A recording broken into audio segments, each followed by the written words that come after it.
they heard somber singing voices coming out from the darkness. Hello everyone, welcome back to my channel. Today I'll be telling you guys a new story, but the time period is not anymore during the Han Dynasty. Guys, well, maybe a bit before Han was inaugurated. So, can you guess what it is? Here are three choices: 春秋, 战国, or 楚汉. Actually, the answer is Chu-Han. What is Chu-Han, by the way, Trinity? Well, don't tell me you're just inventing some sort of time period without any historical evidence so you can joke us. No, of course not. Like what I mentioned in the previous video, Chu-Han was a war that lasted for 3 years, and this battle sought to determine who would be the next leader of China during that time. We can say that it was super crucial and brutal at the same time, for there were numerous casualties, plus numerous generals and unsung heroes fell to their deaths through ambush and swords and etc. Anyway, let's not waste any more time. So the title of the story is 四面楚歌. As we all know, when the Trin dynasty fell to the hands of the rebellions and when the revolution was near its end, Chu and Han were the remaining formidable forces, and they struggled to take the throne and become the next ruler.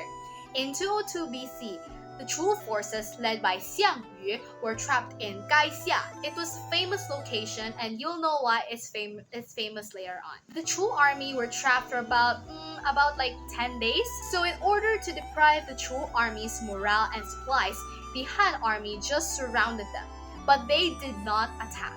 As a result, the resources of the opposite side, which is Chu, started to decrease.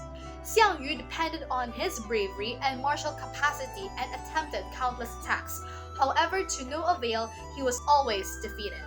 One evening, the Chu forces were awakened from their sleep, for they heard somber singing voices coming out from the darkness. Well, as the soldiers woke up, so was the head general. After listening carefully, Xiang Yu was shocked.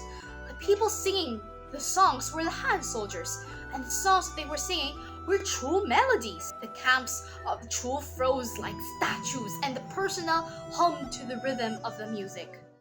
Hey guys, I have a question. Did you notice why the Chu army were shaken to hear their homeland's tunes? Allow me to explain why. As the Chu army was at its heights, in terms of the number of battles they fought and their fearless spirit, Xiang Yu hailed himself as Xi Chu Ba Wang, or in English, the hegemon or the king of the West Chu. To simplify, he granted himself that title, stating that he is the superior king of Chu, and that position just strengthened his name across borders along China. In addition, as stated in his title, Chu was his base, his headquarters, plus majority of his soldiers were from Chu lands. So going back to the current situation, Xiang Yu gasped and said, "So does this mean that the Chu lands were all conquered by the Han? Why do their army have so many Chu people?" In reality, this was the plan of the famous advisor of the Han named Zhang Liang.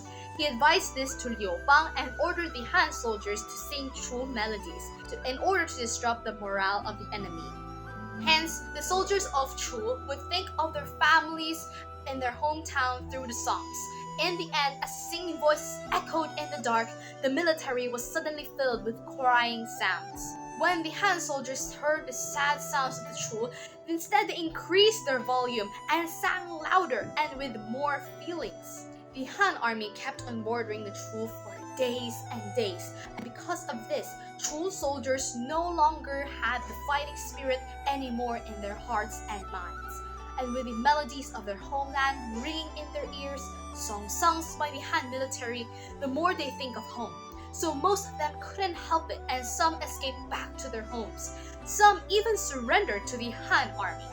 Hearing the songs echoing into the darkness and deep into the hearts of his men as well as himself, Xiang Yu could hardly concentrate, and soon later he immersed himself in alcohol and in order to release the pain.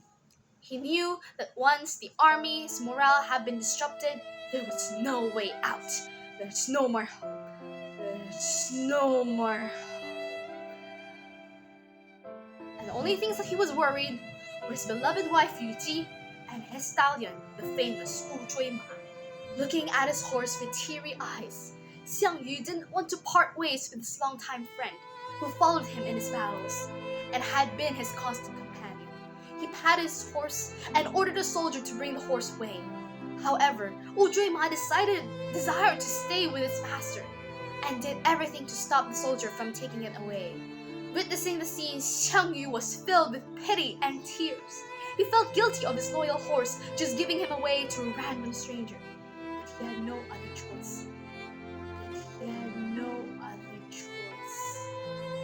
Giving the reins to soldiers, Xiang Yu could do nothing but watch his horse winning first presence. So after several unsuccessful attempts to kill the Han army, Xiang Yu, defeated and tired, was then surrounded by some Han generals and soldiers. Some moments later, the ever-mighty King of the West Chu committed suicide by slashing his own throat with his sword. His body was later seized by the Han soldiers, and this scene became as what we know now as the tragic end of Xiang Yu.